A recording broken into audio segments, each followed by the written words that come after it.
Farmers, trust is everything. At Genesis Fertilizers, we're not just proposing to build a facility, we're building a future designed for you. With real progress already underway, we're closer to providing Western Canadian farmers with a reliable, locally produced fertilizer supply.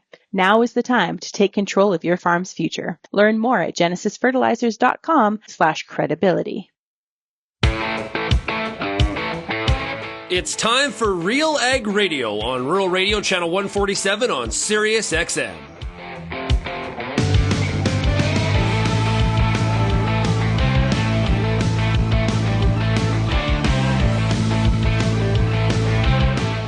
RealAg Radio and RealAgriculture.com is your home for insight and analysis of the issues that are impacting your farm business. Let's get real and get connected with RealAg Radio.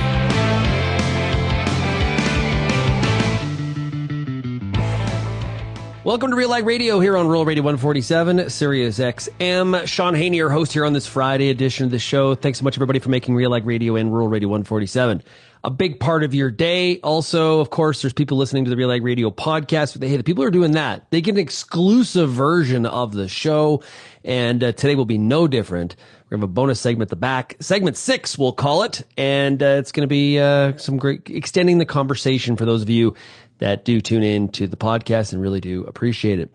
Today on the show, we got a beef market update with Anne Wasko, the Gateway Livestock Exchange. We're going to dig into what's going on with cattle prices as we back into the end of 2024, and prices strong. We're also going to have time today for the RealAg Issues Panel, of course. We got Kelvin Heppner, Lyndsey Smith, as well as Tyler McCann from CAPI. We got chaos in Ottawa, chaos in Washington, D.C. We got sustainable ag strategy news. We got economic news. We got a lot to chat about on today's program. Now, we're going to chat, and we want to hear from you as well. Send me an email, shaney@realagriculture.com. When we come back, we're going to get to Anne Wasko right after this. What's next doesn't happen by accident, doesn't happen by chance. What's next happens when experience meets expertise, when data meets dollars, and when steel meets earth. What's next happens when the promising work of Pioneer's state-of-the-art research centers meets the unsparing challenges of more than 17,000 on-farm trials. Our ultimate goal is to bring the next seed breakthrough to your field. Because Pioneer isn't just our name. It's our mission. Pioneer. What's next happens here. The Canola School on RealAgriculture.com is your one-stop shop for everything a canola grower needs. Check out our free video series on YouTube for all the latest in canola agronomy, research, marketing, and more. Don't have time to watch? Download the podcast version of the Canola School on RealAgriculture.com or anywhere you download your podcasts. Stay on top of all things canola with the Canola School on RealAgriculture.com, brought to you by BASF and Invigor Hybrid Canola. I'm Lyndsey Smith from RealAgriculture.com. Join me Monday nights for The Agronomist, a 1-hour live and interactive show broadcast across YouTube, Facebook, and X. Monday nights at 8 p.m. Eastern, I host expert agronomists from all over the country to give you answers to some of the toughest agronomic questions. Join us live or catch the replay Tuesday morning. That's The Agronomist with me, Lyndsey Smith, Monday nights live at 8 p.m. Eastern.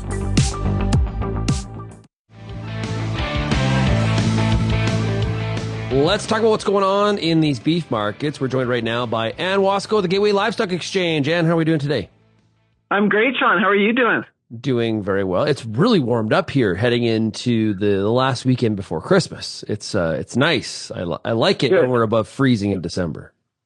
Good, yeah. Hey, all you RealAg listeners, save big on your canola seed for next season. How big? Up to $40 per bag. Save on the highest yielding DeKalb canola hybrid, DK401TL. Visit your local seed retailer or DeKalbRewards.ca to find out more. And as we wrap up 2024, give us a bit of an update on what's going on in the cash market. Okay. Well, in the U.S. this week, it was a steady go, but we've, of course, had some good jumps in their fed cattle market in recent weeks. So this week, we saw the South trade steady at 191. In the North, that Nebraska area, 195 is steady on the live side, and 305 delivered dressed. It was steady on the dressed side. So that was, kind of solid news there. Especially given some of the especially later this week, some of the weakness that we saw in the futures markets. The cutout was all over the place. Normally if we were just looking at the calendar, this would be kind of post the strength that we saw through November and earlier this month, and that we would just kind of write it off that this is when it starts to weaken. But it wasn't quite ready to do that. Although it bounced around, it was down early in the week as we would have expected, and then it had a strong close here late. So at the end of the day, and most of the movement has been in that rib primal that is really, drives the train here at the holiday season. But it did close at 320.70. That's $9.50 higher than last week. So a bit of a big surprise, a strong surprise as we finish off the year on the cutout. Now, bringing the market back to home, the Alberta fat cattle market this week on a draft basis was $2 to $5 higher. 420 delivered was where the bulk of the cattle traded on the draft side. There was a handful of live FOB trade heading south at 262. So again, strong close there. Certainly Canfax average will be up again this week. It was 254 last week. It'll be up again this week. So we close this year, on a nice increase in Alberta on these fed cattle prices. And again, we'll talk some more, I think, about the dollar on this interview today, but weak Canadian dollar continues to support these cattle prices across the board. Well, let's take it there. We're 69.5 at the time of doing this discussion. There's, I've heard different people say that we could get down to as low as that 67 or 66.5. Ouch. Well, good for exporters, not so good if you're buying something in US dollars. Yeah. And just for those keeping track, this is only the third time in the past 20 years where we've seen the dollar, close under that 70-cent level. So it's been a while. And, obviously the threat of tariffs is one thing driving some of what's going on, but also, the interest rate decisions that we've seen being made in the U.S. versus Canada.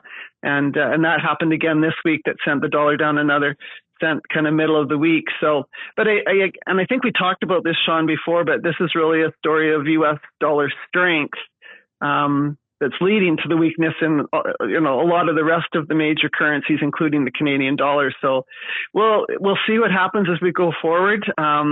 But yeah, big moves in the dollar, and that's for exporters, that's been a good thing for sure. Yeah, that's money, found money, or extra money in the pocket for cattle feeders, or if you're exporting feeder cattle too, I guess. But that does add a little bit to the bottom line. Yeah, well, and don't forget when you've got it impacting prices, it really does flow through the entire chain. So even though somebody might be selling calves in Central Florida this week, it all has an impact. So it's direct to the cattle feeder on his check, but then he turns around and spends it at the auction market. Yeah, what a lot of people don't have an answer for is, so where is the precipice or the crossing point of where dollar too low, right? I guess that depends what your place is in the industry, but it's definitely something that is impacting a lot of Canadians and farm businesses right now on different ends of the equation for sure. Hey, what about the bred heifer market? Well, strong. I see Canfax last week reported their average. So this would be Western Canadian bred heifers through the auction markets. The average was just under $5,000 a head. So we've just never seen levels like that before ever. So this is a very strong bred market as we finish off the year, and we talked about that 2 weeks ago, and it just kept on rolling right through the whole run. So that was good to see. I think you still hear candidly people talking about moisture conditions in 25 and what's going to come and how do things roll out and look as we move forward. So that's still a big piece in the back of this whole replacement market and move, whether we start to look at some serious retention or not. I don't think that's happened yet, but we'll see as we move through 25. Yeah, it's interesting, the retention question, because we always talk about we need weather and we need some money to justify holding those heifers back. But the money's been so good. Yeah. Here in a fall like this, it's well, next year we'll retain, right? That's kind of been the mindset. Yeah, and in fairness, I think, Shaun, since the November election, I do think now we've all got one other piece of uncertainty in the back of our head in terms of, the threats of tariffs and whatnot. So we know how close our markets are intertwined to the U.S. And so that's a concern now that we had enough concerns coming into the next year that this is just adding one more worry to the pile, if you will. For 2025, is the story supply still that overhangs and that remains to be one of the lead factors here going forward, especially from a price perspective? And I think to add to that piece, I think we also have to throw the word demand in there, because really here in 24, supplies didn't drop off as much as we thought because of those record carcass weights and imports. We really had demand much stronger than we had ever anticipated. And so I think 24 certainly will be a story of phenomenal demand that helped drive the smaller supplies to these record prices. So I think there's two pieces to 24. As we go into 25, I think those two pieces are still dominating. There's always lots of questions around demand. But as strong U.S. economy, if that's, what this next administration brings, as they say, that tends to be, of course, good for beef demand, especially south of the border, and Canada often rides along with that. So that, and then again, in 25, our supplies will be smaller. We are looking at fewer cattle.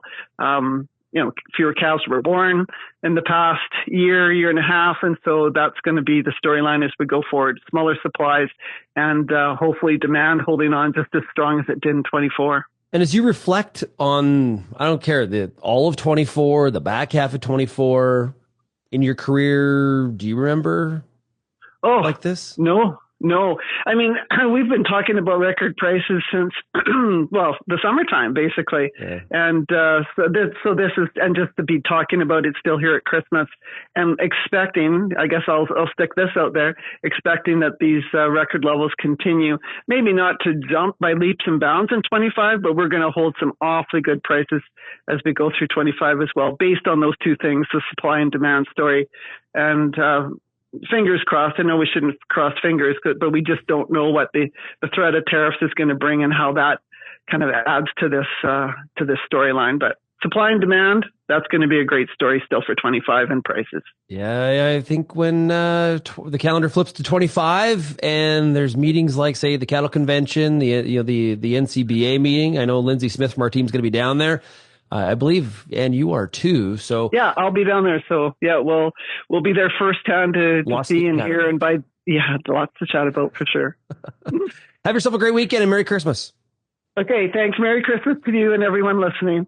When we come back on RealAg Radio, we got the RealAg Issues Panel standing by. We got Tyler McCann of CAPI, Lyndsey Smith, and Kelvin Heppner of Real Agriculture, and we'll get to all of the topics of the week because it has been a nutty week in DC and in Ottawa, and we'll break it all down for you right after this.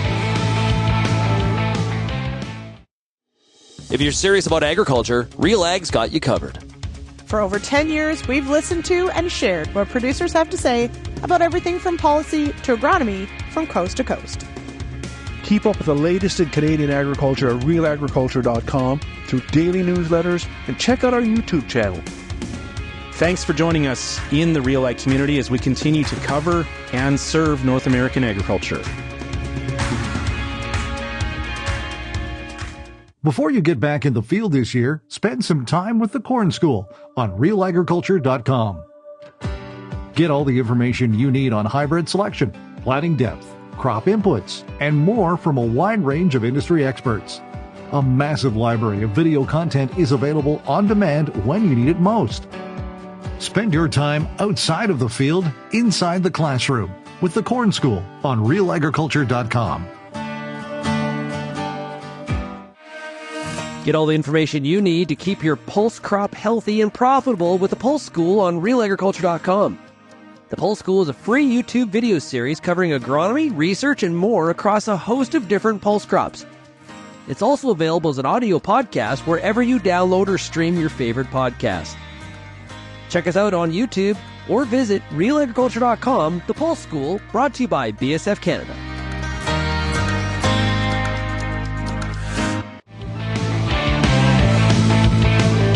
Let's get rolling with RealAg Issues Panel here on this Friday. There is, no shortage whatsoever of things that happened this week and things we got to break down. I don't think the week's even done, like, at all. This feels like one of those weeks where, Friday night, 7 o'clock, breaking news. It's that kind of week around here. Hey, farmers, trust is everything. Genesis Fertilizers is making real progress toward providing reliable, locally produced fertilizer. Join the ownership group and protect your bottom line. You can learn more at genesisfertilizers.com/credibility. Looking forward to, during the week of Crop Production Show in Saskatoon, be hosting a panel at a Genesis event in Saskatoon during Crop Production Show. They're making a lot of progress, like it says in that ad, on that facility, and they're going to have some of the engineers there and some of the technological providers. It's going to be a pretty interesting evening, so make sure you check that out. Find out more by going to genesisfertilizers.com/credibility. Let's bring in this week's panel, familiar faces, to wrap up 2024. Up first, Kelvin Heppner, coming out of Altona, Manitoba. Kelvin, how are we doing? Doing well here, Shaun. I'm not sure we have time for small talk, though, after the week that we have to rehash here in terms of everything that's happened in the past 7 days. And we think we still have a prime minister, at least at this point of doing the recording. As of recording, we have a prime minister. We don't know who's in cabinet. We don't know whether the U.S. has funding for government going forward. There's all kinds of moving pieces right now. Yeah, but D.C. and Ottawa tried to out-duel each other this week. It's like, who could get less done and who could be more chaotic and who could create more questions. It's been one heck of a week around here. Also joining us is Lyndsey Smith, coming out of Ottawa. One of those cities that's created all this chaos this week. I don't know what you're talking about. No, I'm just kidding. It's been interesting. I've had a lot of people comment on last Friday's show that we were in fact soothsayers, if you will, and I wish I could take credit for actually believing that Freeland was going to tell Justin he could present the fall economic statement himself, but we were kind of kidding, or I was anyway. Turns out that's what happened. So the offer stands, Chrystia Freeland. I will take you for a coffee and would love to have a chat. She has not reached out, though, for everyone who's asked. It was kind of like they were, spouses trying to hang a picture on a wall. At some point, Freeland was sort of like, you know what? You know so much, you do it. Do it yourself. Do it yourself. Hanging a picture. That's more like working sheep. Just so you know. Working livestock. Is that your experience with working sheep? Mm-hmm. Yeah. I'm leaving now. Okay, well, during the commercial break, you can definitely tell some stories. Also joining us is the managing director at CAPI. It is Tyler McCann. Hey, Tyler, how are you doing? I'm good, Shaun. How are you? I'm great. It's warmed up. We're above zero. We're above freezing here in Lethbridge, Alberta. So anytime that happens in December, we take it. We are definitely not. The poor tractor had a hard time getting going this morning. And just on the spouses leaving when you're moving sheep, I actually think what Freeland did is not only did she leave, she opened the gate and let all the sheep bugger off on the way out. I think that's a better parallel.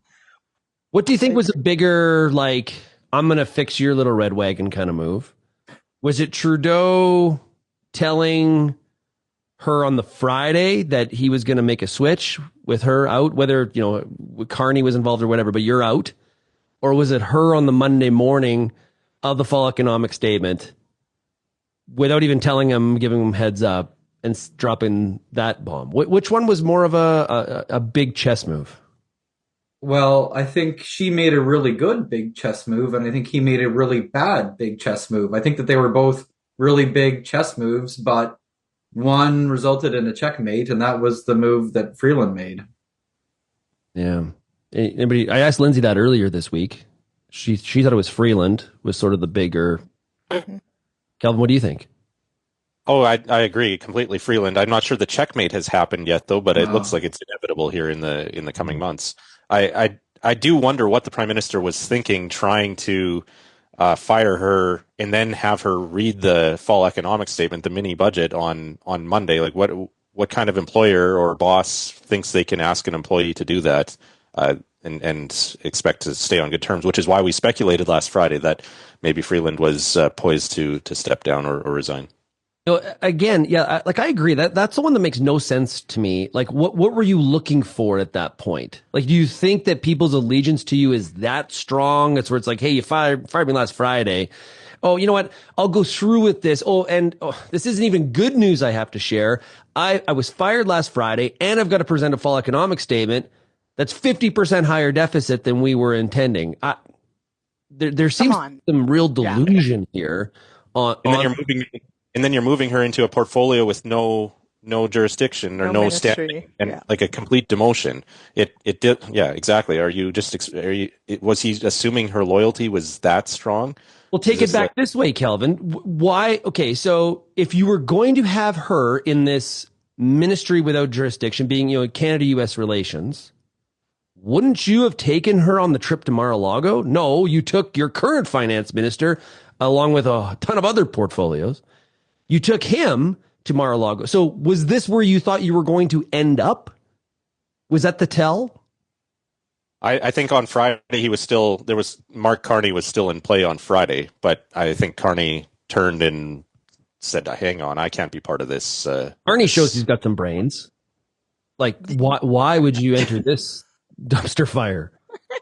Seriously, I'm not trying to be. I know. Okay, so but let's outline all the ways in which our prime minister clearly is either willfully ignorant of people and how humans work, or is completely so self-absorbed and thinking that everyone is for the person, he being said person, or what? Because Carney wasn't even a lock. He basically told someone, hey, you're fired, but also I still need you to trot this out in front of Parliament and the Canadian people, and it's terrible news. Thanks, but no thanks.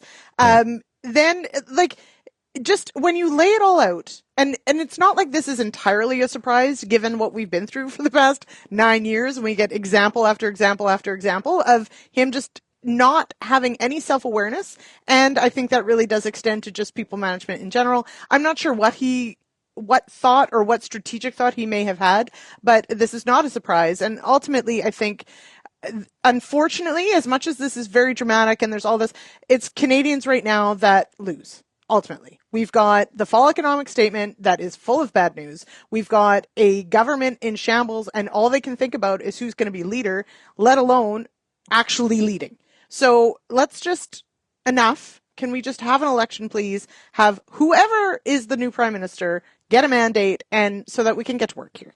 It's time. Well put. Tyler, what do we think about in the ministry at AFC? Lawrence Macaulay saying, I'm paraphrasing, I'm with the Prime Minister, I support him. We have the Parliamentary Secretary, Francis Drouin, not so much. He's on the opposite side. That's kind of, we don't get that kind of separation of opinion on things such high matter very often here in Canada. What's your thought on that split? It doesn't matter.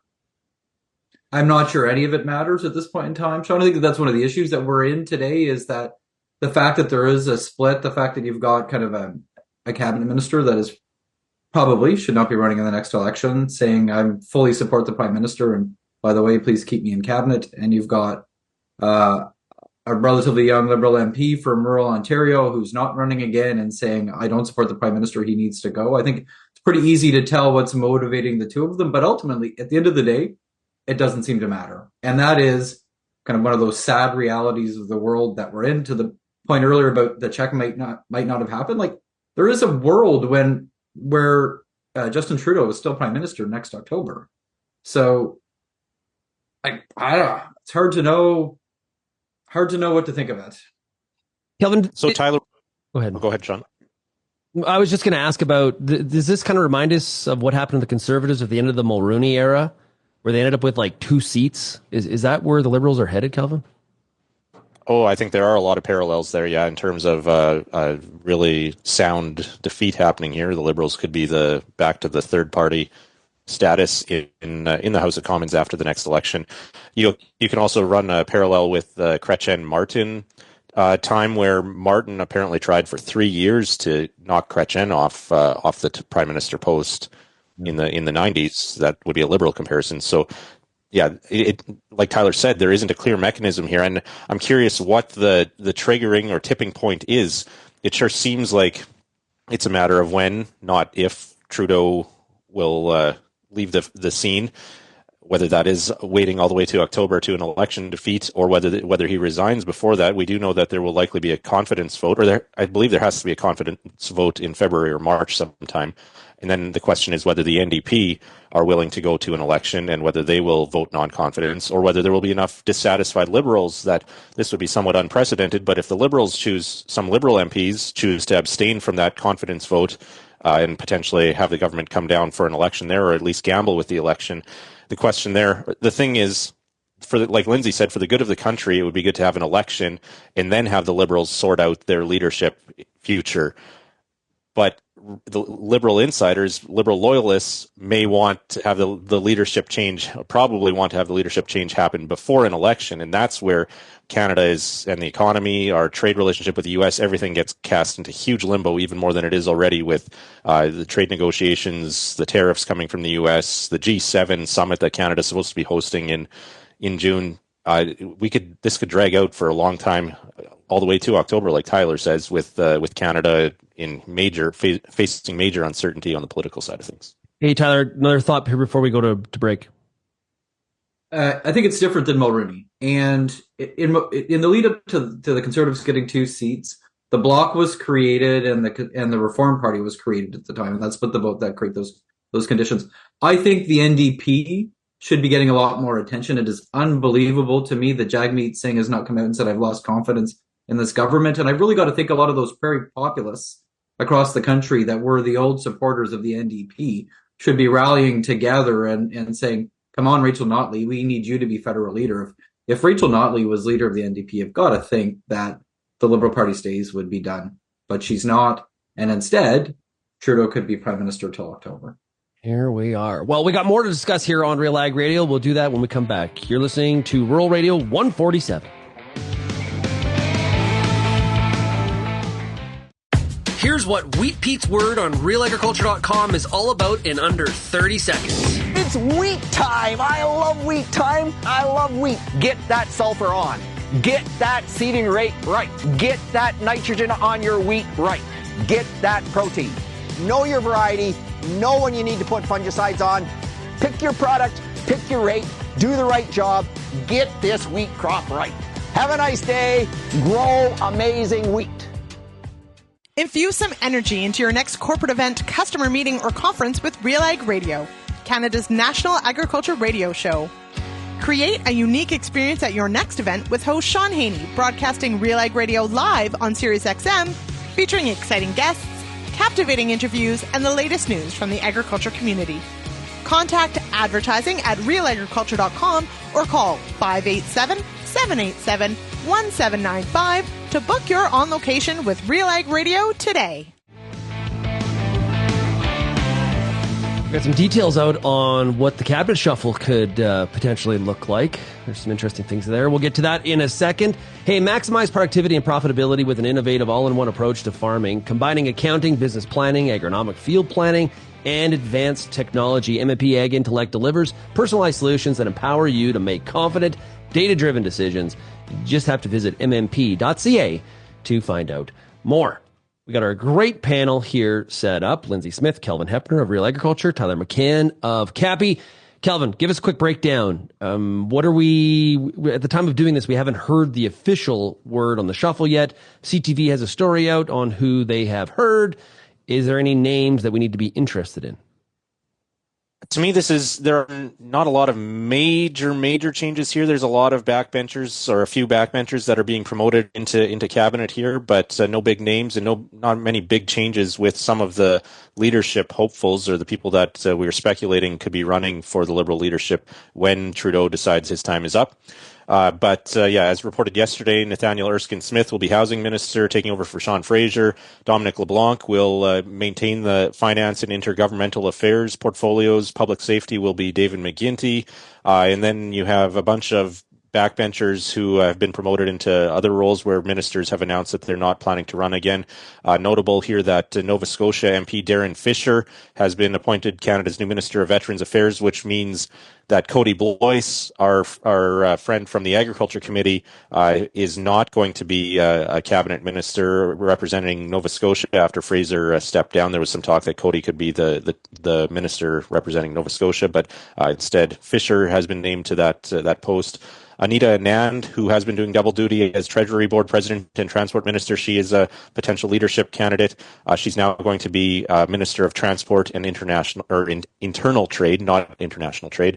And other than that, Stephen McKinnon keeping his job as Labour Minister, taking over Randy Boissonneau's employment file as well, and Jeanette Petitpas-Taylor becoming Canada's next Treasury Board President. So no change at agriculture. I guess that's one we're paying close attention to. Also on the trade file, not a lot of change. It looks like Dominic LeBlanc and Mary Ng, Francois Philippe Champagne, at least for the time being, will be leading Canada's trade relationship with the U.S. on that file. And of course, we have to remember this is all happening on a Friday, right before going into the holidays. This is a cabinet shuffle by necessity, not a cabinet shuffle by strategy. And so it's possible we could see further changes to cabinet, I think, in the coming weeks before we see any major change in terms of a Trudeau resignation or a leadership race in the Liberal Party. Well, don't put away your popcorn yet. The day is not over. Before we move on, fall economic statement. Tyler, anything in there agriculture related that was in or not in there that you want to point out? I don't think that there was much for the sector. Some references to FCC, some accelerated capital cost changes, some language that refers to trade and biofuels that are kind of worth noting about. But again, like many points of the week, it was pretty clear that this was dead on arrival and wasn't going to matter. But if the Prime Minister is going to duke it out and try and survive for as long as he can, maybe we all need to go back and look at it again, because maybe it does have a chance of having an impact. Can it pass though? Like, right now the House of Commons has been in a stalemate most of fall, except for a couple days here in December where they agreed to settle their differences for this GST holiday. But yeah, they've been in a stalemate. There's a chance of prorogation happening here. It's hard to believe any legislation that would be required to implement some of these things could get passed. Yeah, the speaker got a little bit more aggressive at the end of the fall and kind of forced votes on things that normally would not have got voted on to keep government going. So heaven only knows. I mean, it seems like people are looking for change, but I don't know. So my question, and maybe Kelvin, you can shed some light on this, or I don't know if Tyler, if you saw anything, but where are we at with the capital gains changes? Because that came into force in June. People have had to pay money to the government based on these new rules, but nothing's actually been passed. So where are we actually at with this? CRA is still treating it like it's in effect, and it is in effect as of June. But yeah, the legislation behind it hasn't passed, and if the government would fall without this legislation passing, then I believe CRA would have a complicated process of issuing refunds and going through a correction process. I don't know. Could you imagine? Like, oh my gosh! Like, guys, what are we doing? Does no one else just? We have ideas. There? We have the beginning of an idea. Spoiler alert though, the budget did not balance itself, everybody. So we now have like ample examples of that. Okay, cool. Also, we didn't see anything on the GATE project in the fall economic statement, I want to point out. Nothing, no funding, no major funding for the Cereals Canada project in Winnipeg, which I guess there had been some speculation that might be because they're asking for a large amount of money there from the federal government. It wasn't included in there. Also, a few other things. Biofuels, Tyler mentioned biofuels. There was some talk about potentially some policy changes on the biofuel front regarding ethanol. Not a lot there in terms of details either. CCPA was upset about the lack of the extension of interswitching. Switching on the railways as well. Yeah. Trade infrastructure kind of left out, not enough of a focus. But most of the trade references in the fall economic statement were protectionist type stuff in terms of talking about reciprocity and being tougher in terms of enforcement, less on increasing market access or infrastructure, that type of thing.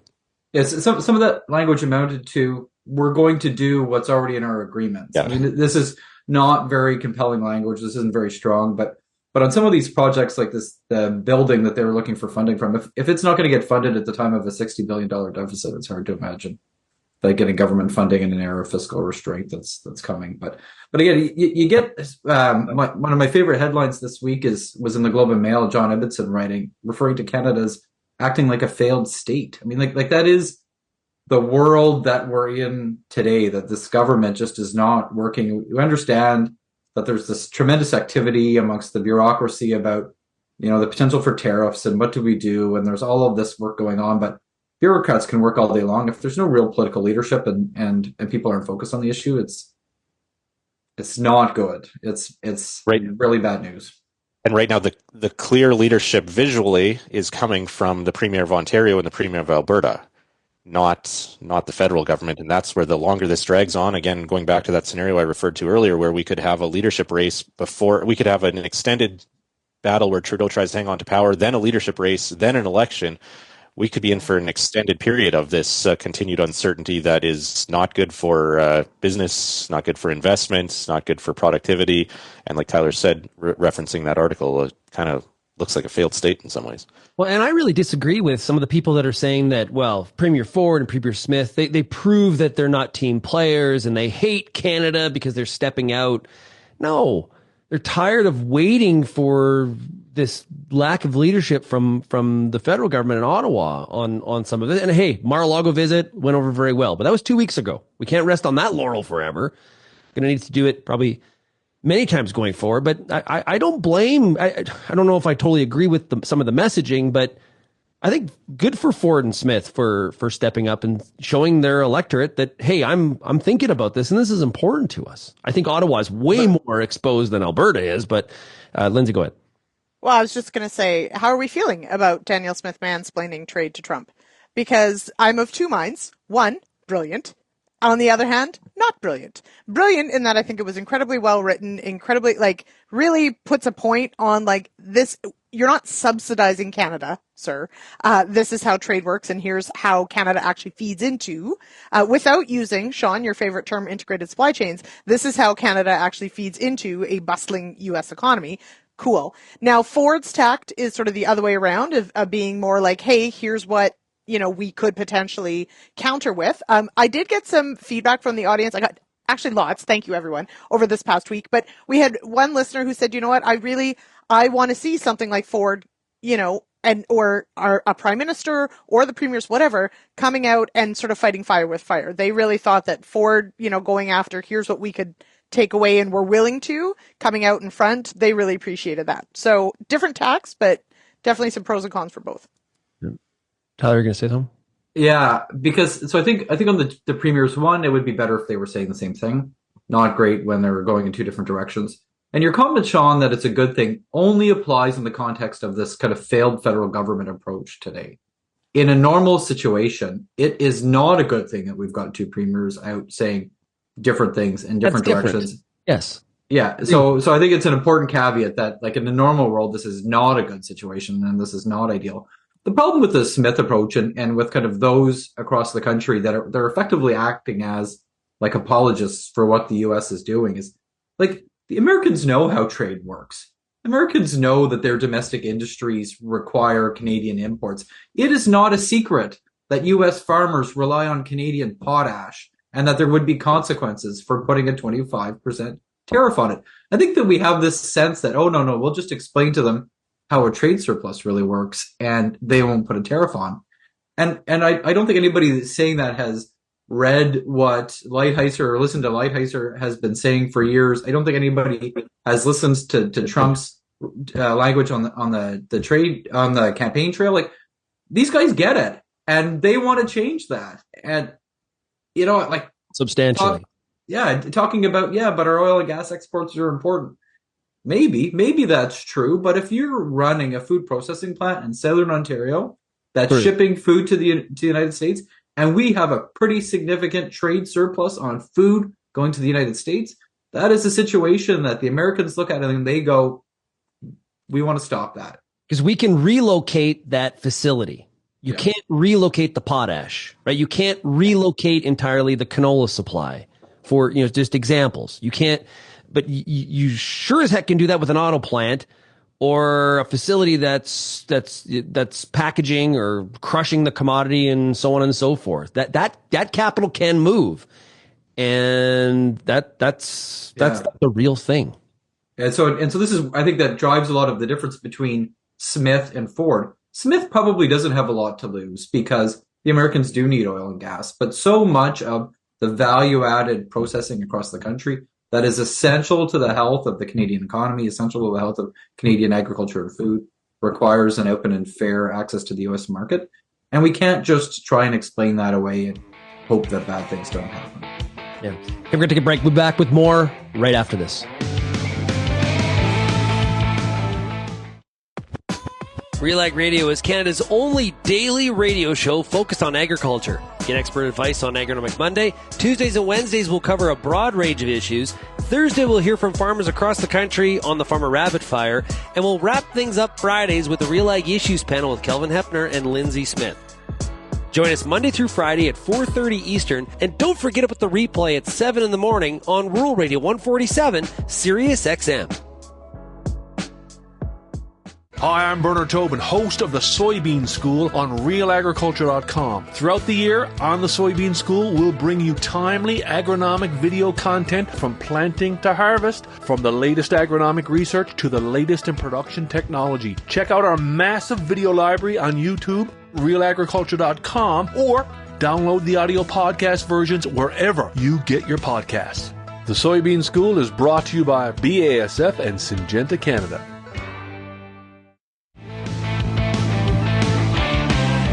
And we're back here on RealAg Radio, Rural Radio 147, Sirius XM. Hey, farmers, trust is everything. Genesis Fertilizers is making real progress toward providing reliable, locally produced fertilizer. Join the ownership group and protect your bottom line. Learn more at genesisfertilizers.com/credibility. Okay, we still got a little bit more to talk about here. Hey, Lyndsey had a thought. During the commercial break, she she was really upset with Tyler. She very much disagrees. Lyndsey, what did Tyler say that got you riled?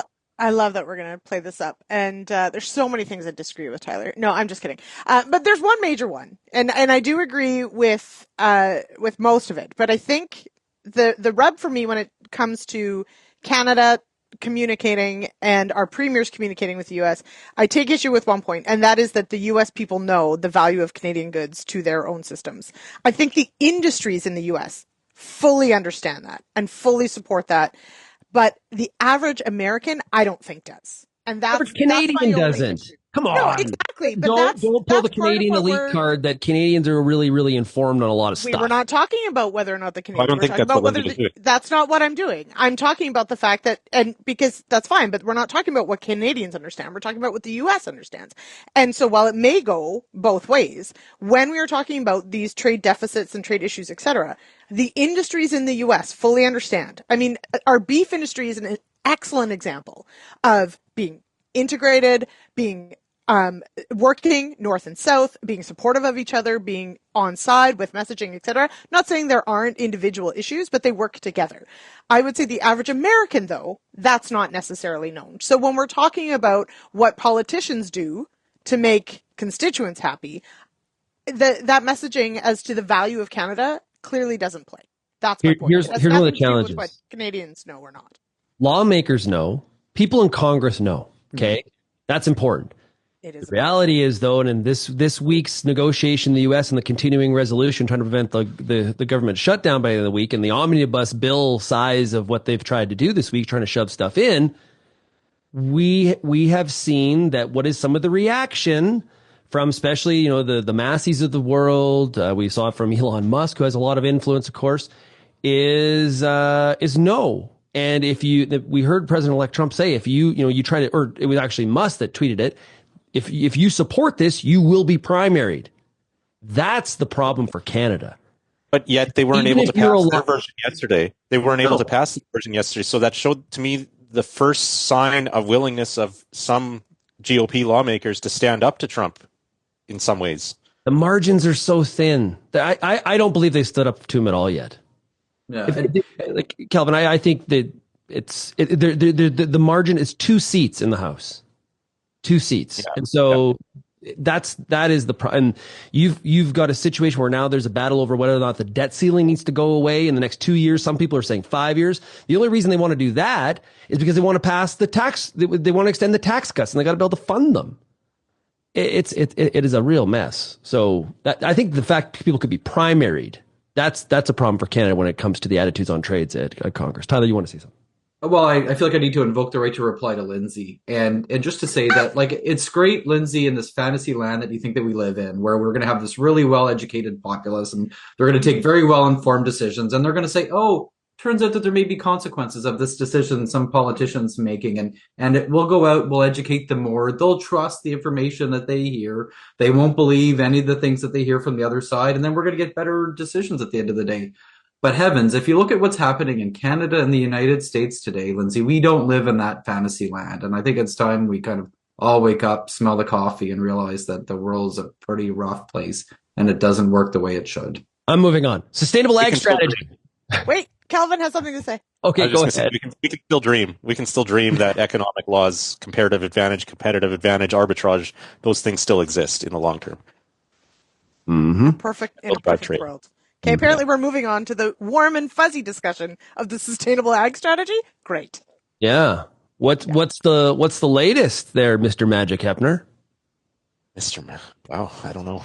That's how we divined what is happening. Is Kelvin used his magic? Magic. Oh yeah. Yes. Pretty sure it's the opposite. We know the Canadian Cattle Association has now sent a letter to Minister McCauley as of yesterday to withdraw from the Sustainable Ag Strategy Advisory Committee as well. So that basically puts the crop groups. So we actually didn't talk about it on Friday. We broke that news on Friday after the show.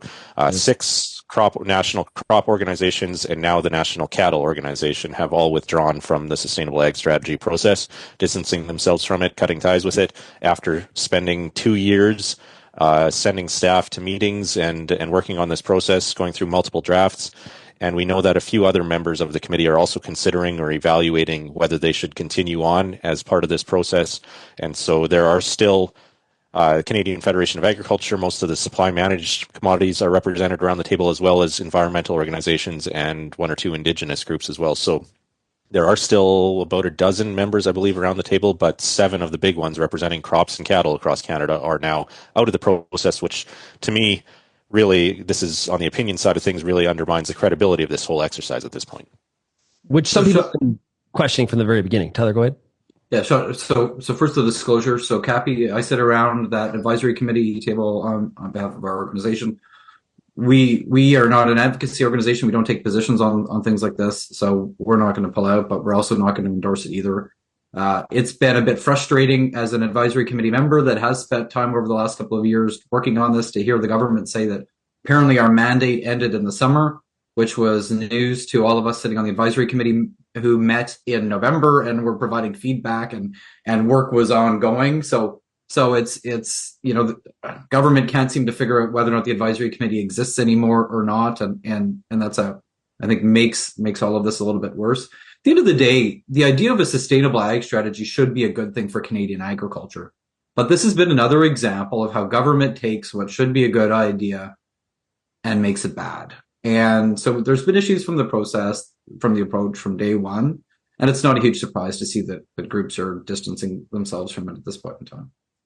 Lyndsey, what sort of boggled my mind the last week, as we've been talking about this publicly, is how groups haven't latched on to the communications opportunity here and said, you know what, this isn't right for farmers. They haven't really doubled and tripled down on it, use it a bit of a tool to show farmers across now ranchers across the country that, they've heard some of the concerns about the sustainable ag strategy and some of the environmental policies. Like, we have the data. We've talked about it here on the show. We've got the data to show farmers that's one of the biggest threats they see from a policy perspective. So I don't understand why we're not doing more cheerleading here.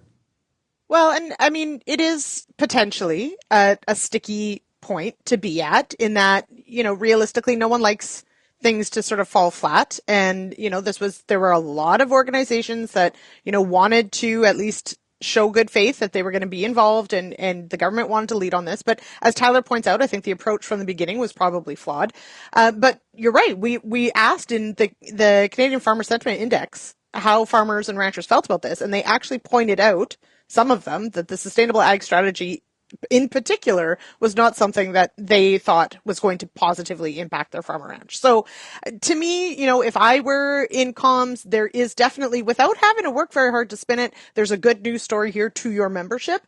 Yeah. But recognizing that producer groups and the people within them always have to walk that line between, staying on the good side of the government in power, and also, of course, serving their members. Lyndsey, we talked because the bureaucrats, Shaun, pause, please. You're interrupting me. The bureaucrats stay.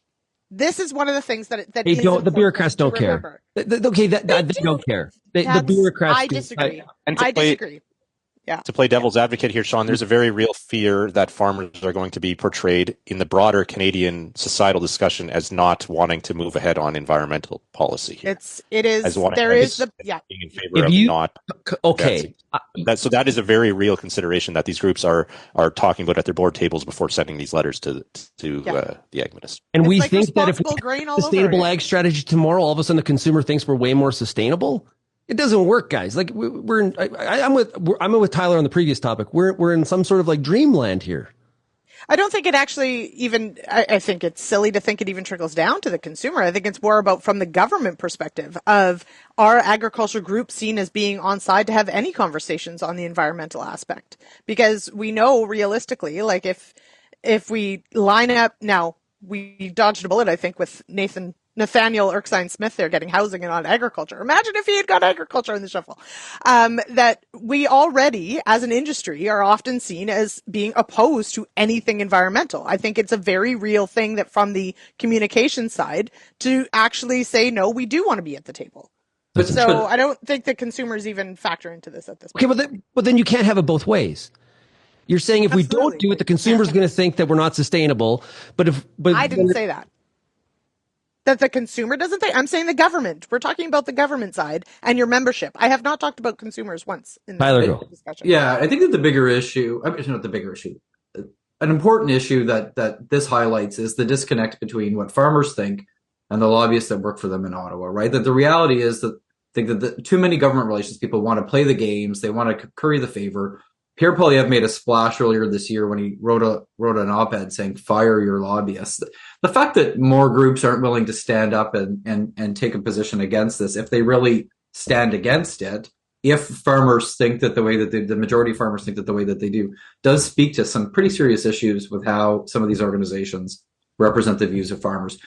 You should be sophisticated enough. There's enough good professional people that should be able to effectively communicate. Look at farmers are doing good things for sustainability today. Farmers are going to continue to do good things and are going to do better things for sustainability in the future. But a sustainable ag strategy, and in particular, this sustainable ag strategy, isn't in their interest. But it seems like farm associations today struggle with how to walk that line, and farmers should demand better. I'm a strong proponent of farmers needing to invest more in their associations, and we need to do more to get better representation in Ottawa. But what we've seen over the last couple of weeks doesn't instill a lot of confidence.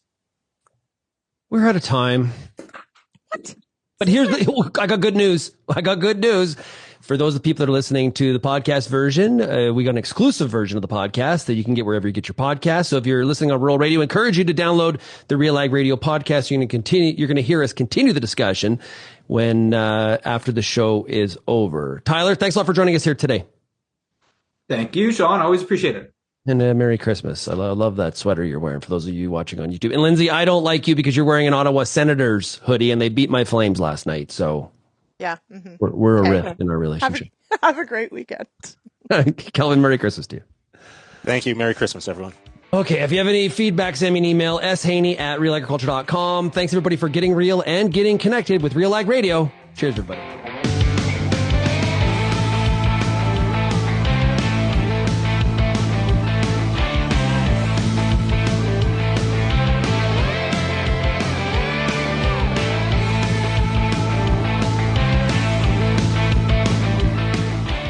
Wow, we're in the exclusive part of the show. here now. Well, yeah, this is serious stuff around here. I got the producer in my ear while we're sitting here talking. Tyler McCann from CAPI, Kelvin Heppner, Real Agriculture, Lyndsey Smith with Real Agriculture. Great show here today. It's been a lot of fun. I love when Lyndsey and I disagree. It's fabulous. Mm-hmm. We do that a lot. Mm-hmm. Well, not really, do we? I don't think so. No, I like it when Tyler tells me I'm wrong. I appreciate that about you, Tyler. It's not that you're wrong. It's that the premise that you're thinking in is incorrect. I love it. Okay. That's so good. Oof. When you live in the fantasy land, Lyndsey, that you do. Right. That I do. It makes sense. Obviously, it makes sense. So we I do live in Ottawa, so. And you're a sheep farmer, right? So yeah, exactly. There's a lot of fantasy to get through that every day. You kind of buried the lead there. You got to lead with that one. As a good friend once told me, sheep are not a choice; they're a consequence. So there you go. They're a consequence. Oh man, we were talking about the sustainable ag strategy, and Lyndsey, and now I've accessed this story too many times, and it wants me to pay it. I'm not going to. It's from the grocer, where it was talking about sustainability. We were sharing this link earlier this week, and it was about how sustainability efforts in food are going up in flames. And I have another story about EVs, people pushing back on EVs. Like the pendulum is really swinging here back to what some would call maybe more of a reality. Is that fair? Not in line? What do you think? So speaking of living in dream worlds, I think many of us like it sort of when reality actually plays a role in the meeting out of decisions and the economics, et cetera. And one of the things I think that as someone, as we mentioned, as a sheep farmer, when we start to actually get into the mechanics of any sort of marketing or any sort of production, et cetera, like Mother Nature has the last word, and ultimately you have to stay in business. And I really take issue at times when, and I've sat in on some of these calls where we get all these, like institutions or marketers or bankers or lenders, whatever, telling us how much and I'm speaking now as farmer, how much more we're going to be able to, more value we're going to be able to extract for our products because we're sustainable and all these sorts of things. But ultimately, like, personally speaking, I can do lots of great things, and we do amazing things for our soil. We have a great story, all those things. I can't extract a penny more for my product because of any of it. And that is like the micro example of when there's lots of things we want to do for good reasons. A lot of them make sense for a lot of reasons if we're talking environmental, et cetera, whatever. But you can't oversell this idea that, if we just do X, Y, and Z, and it has to be completely supported by government programs to be viable, et cetera, that is somehow, that in and of itself is sustainable. It's not. And it's certainly not when margins get really tight and people run out of money and economics aren't good. Yes. Is there a reckoning? Probably. Is it about time? Yes. Could we have this in politics? Also, yes. Anyway, carrying on. Lyndsey, Wednesday's show, we had Brent Preston, president of Farmers for Climate Solutions, on the show. Mm-hmm. Farmers, it's in their name. Okay. Yeah. I think we pretty much know where they stand. Yeah. They talked about a study that they did. And they talked about practices. They talked about people's concern about climate change and sustainability and all that. Mm-hmm. The number one driver of practices that are implemented on the farm is profitability. Yep. Right? Real Agri Studies and CAPI have done work together. Same result. That's coming, in this case, that's coming from Farmers for Climate Solutions. Mm-hmm. Right? And farmers... It has to lead to profitability. It has to be a practice that has the opportunity to increase my efficiency, provide more to the bottom line. And if it's sustainable, that's like a massive bonus, and it's a decision factor, but it's not the driving factor. And I think at some point we're going to get this through our heads, when at least it's coming as well from groups like Farmers for Climate Solutions as well. Not just like wheat growers, for example, who would be, you would assume where they stand on an issue like this. So people that are climate activists or are believing that our climate is becoming much more risky, though, Shaun, to provide a counter argument here, are going to say that is impacting profitability. Our insurance rates are going up. All these other disaster programs are unfundable by government, that type of thing. So that's the counterpoint where profitability is. It again comes back to which world you live in, going back to what Lyndsey's talking about, whether you believe that climate change is causing is happening in a big way and causing increased risks to our business or not. That's where profitability is potentially affected if you believe that is the case. And who faces the cost burden, right? That's a pretty long tail. Okay, go ahead, Tyler. So I think first we should go back to what we were talking about a minute ago about representing farmers. Farmers for Climate Solutions did a really good thing going out and surveying farmers and asked them what they think. And I think that that's important to highlight that they did that and to ask the question, how many other farmer groups and associations are out surveying farmers, asking their farmers what they think? That's not something that we see often enough. And it would be good if we had more groups doing that at the end of the day. One of the problems that we ran into during the work around the sustainable ag strategy was that there was too much effectively empty rhetoric around the opportunity in the markets of sustainability. And this is a really good example where multiple things can be true at the same time. It can be really true that governments in particular and some activists overpromise and overrepresent the opportunity and the market potential of sustainability. But it can also be true that there is market potential for sustainability and there is an effort. And if you look at what groups are going to have to do to comply with the EU deforestation regulation, that's a good example where there is going to be market consequences. The problem is that's one of the few examples where there's going to be market consequences. So it's not right to say that it doesn't matter, but it's also not right to say it's driving markets all around the world. And to kind of Kelvin's point, this is having an impact. Extreme weather is having an impact on farm profitability. If you look at the last couple of years, but again, a couple of things can be true. Farmers are more resilient than they used to be. Our varieties are better. Our agronomic practices are better. So that drought that happened in 2021 wasn't as devastating as it would have been had it happened in 2001 because we're farming better. We're farming smarter. And again, we seem to have lost the ability to recognize that a couple of these things are all true at the same time. And instead we get into this, it either doesn't matter at all or it's the only thing that we should be thinking about. Lyndsey, you don't need to put up your hand. You can just jump in. Yeah, no, I'm trying to, very be polite. respectful. Right? I'm very Canadian today.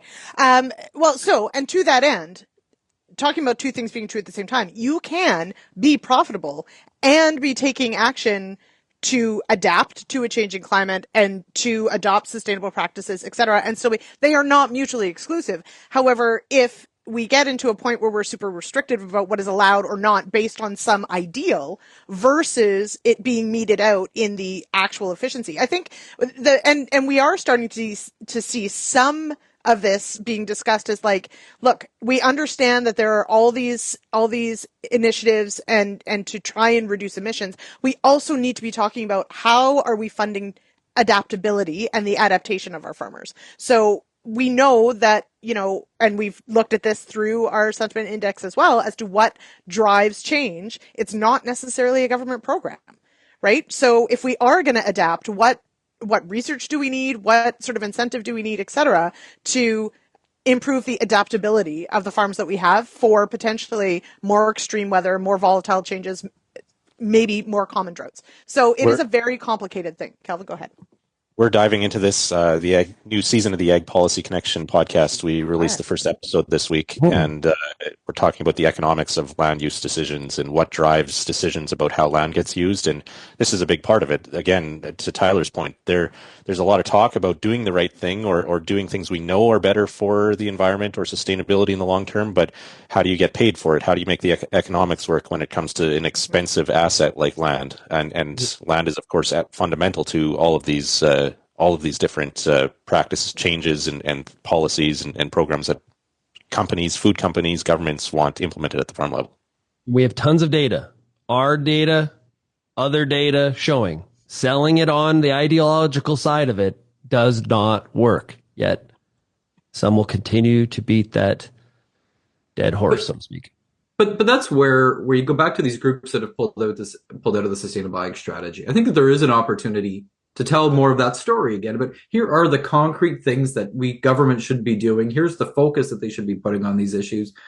Here's how you complement and support the work that they're doing. And I mean, I always like to pick on the pulse guys because it's such a really good example where growing more pulse crops in the rotation in Western Canada is one of those transformational things that you can do to improve the sustainability of Western Canadian agriculture. It will drive your fertilizer emissions down if you could grow a pulse crop once every 2 or 3 years rather than once or every 6 or 7 years.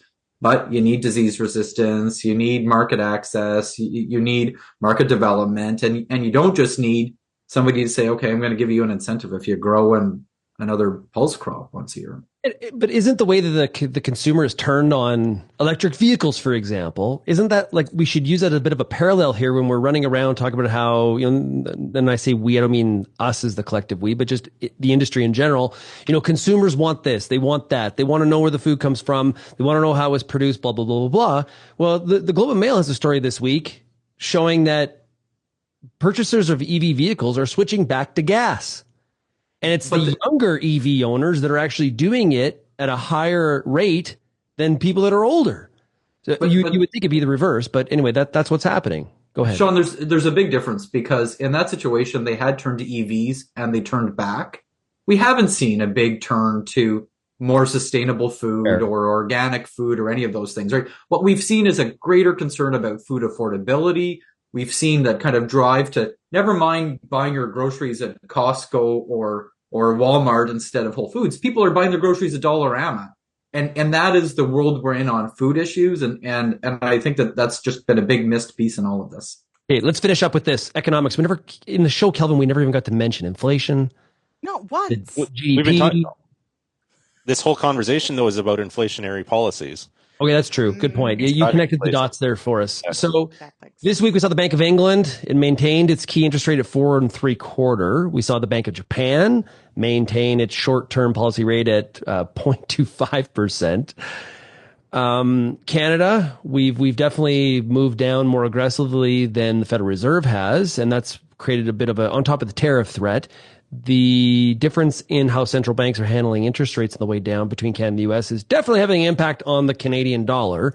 Kelvin, how do you see this landscape economically and where Canada sits in its position relative to the currency? Well, this week we saw the Canadian dollar break below 70 cents US for the first time in quite a few years. Especially if you take away some of the blips during COVID, during 2020 and 2016, there were a couple blips where it dropped lower, but in the long term, this is basically as low as the dollar's been going back to the early 2000s. And to me, the trend is likely to continue, especially going back to bringing this full circle, as we continue to see massive uncertainty on the political side of things, on the trade side of things, with our largest market, with the U.S. To me, the trend is likely to continue until we have more stability somewhere on in terms of driving investment and driving positive economic metrics here in Canada in terms of our GDP and our productivity and things like that. And as long as there's a threat of a 25% tariff, and as long as we don't know who our prime minister is going to be, and as long as we don't have clear leadership on trade files, to me, it's not great for the Canadian economy and the Canadian dollar in general in terms of a signal to the world economy and world investors. And the lack of confidence, it becomes like it's a mental issue, Lyndsey, for the Canadian consumer. Like if I keep, it's sort of like on the way up on inflation. If I keep on hearing about inflation, you sort of see that drives prices higher. But the more we talk about the struggle of the Canadian economy, the poorness of the Canadian dollar, I think that has a definite impact on the mentality of the Canadian consumer, which creates a bigger problem in Q1 and Q2 of 25. I think the term you're looking for is vibe session, Shaun. Okay, that's fair. Yes, well put. Yeah, there you go. No, yeah, exactly. No, it is. It does sort of become. It's like a snowball or a train or whatever, right? Once it gets going, there's momentum there, and it just keeps going. Unfortunately for Canada, it's to the negative. And realistically, until we get a handle on some of these big picture things, I don't know how we right that ship. To be honest, we need some good news, and that means strong leadership. Strong leadership. And there's some really important decisions that Canadian governments and businesses are going to have to make very early in 2025 that will have a big influence on this direction. Like how are we going to respond if these tariffs do come into place? What's the plan? And all of that will influence the direction of the Canadian economy in 2025 in a very big way. And it does not seem like we have that plan, and it does not seem like we have that leadership. And it really seems like we're all going to wake up on the 21st of January and I guess just hope that the tariffs haven't come into place. And if they have, I don't know. We'll see what happens, I guess. I look out my window and I see businesses building stuff that goes into the U.S. and they're going to take a hit like in the next few months, and so that it's going to be real very quickly. If they're purchasing U.S. goods for their manufacturing facility, is that what you're saying? No, they're selling stuff into the U.S. market. Well, that'd be bad. But if it's in U.S. dollars, what's wrong with that? It's going to face a 25% tariff in the U.S. 25%. Oh, sorry, you're talking about the tariffs. I was talking about the currency exchange. Sorry. Yep. Yeah, you're right. Yeah. You're right. Man, it's going to feel hurt right away. Yeah, the currency exchange may soften the blow of the tariff. A softer dollar may soften the blow of the tariffs in the short term. We still have to buy inputs from other countries in a lot of these cases, though. So inputs are going to be more expensive too. So yeah, to me, we need some clarity, and this is part of the environment that President Trump likes to operate in this chaos. It puts all his competitors at a disadvantage, and so if you're playing a zero-sum game, it's to his advantage to maintain this type of environment. Yeah, and to your point, because what the goal here is that manufacturing facility you see out the window, the goal here is for them to pack up, shut down shop in southern Manitoba, and set up in Grand Forks, right? And that's real pressure. And for the audience that's listening, is like, oh, come on, that doesn't happen. It happens, and it is happening, even under the threat. Never mind it actually being implemented. It's happening. Sorry, Tyler, go ahead. We're going to wrap up here, but Tyler, go ahead. Yeah, I think it's a sign that instead of a sustainable ag strategy in 2025, we may need a saving agriculture strategy in 2025, and it would be good if the government was a bit more focused on that. Yeah, and if you want to, we've been talking a lot about cutbacks financially. Watch the battle on the debt ceiling, continuing resolution, and farm subsidy, and what happens with the farm bill extension and program, the dairy cliff. Watch that debate about ag policy in the U.S., because that is what is to come in Canada in terms of where the money gets spent going forward as we try to balance the budget. There's some holiday reading for you right there, everybody. Okay, we're going to wrap up. We could go forever, but we're not. Everybody have a Merry Christmas. Thanks so much for all the great insights throughout the year here on the panel. Really appreciate it. Tyler, all the best to you. Merry Christmas to you and to all of the listeners too, Shaun. Yep. Lyndsey, we got lots of writing to do. This is because I don't think the day's over. Not even close. Not even close. So yes, bring the coffee. Here we go. Well, at some point we maybe switch to a colder one. Kelvin, have yourself a great weekend.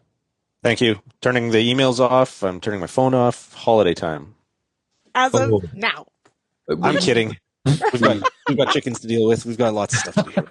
He's like, that was a nice thought while it lasted. That 1 second. 1 second. Say who's going to break all of the sustainable ag strategy stories if Kelvin took off? If Kelvin's come on now. Because the force is only with one of us, Lyndsey. Yeah, that's right. It's Kelvin. Everybody knows that. Yeah. It's because of the Crocs. Crocs, yes. Listen, I didn't realize he loves Crocs so much. I have one Crocs and integrated supply chain. He really took issue with that opinion column, Shaun. I'm a little bit more. I like Hey Dudes better than Crocs. I don't know what Hey Dudes are. Hey Dudes are more comfortable. Crocs owns Hey Dudes now, but yeah, Shields.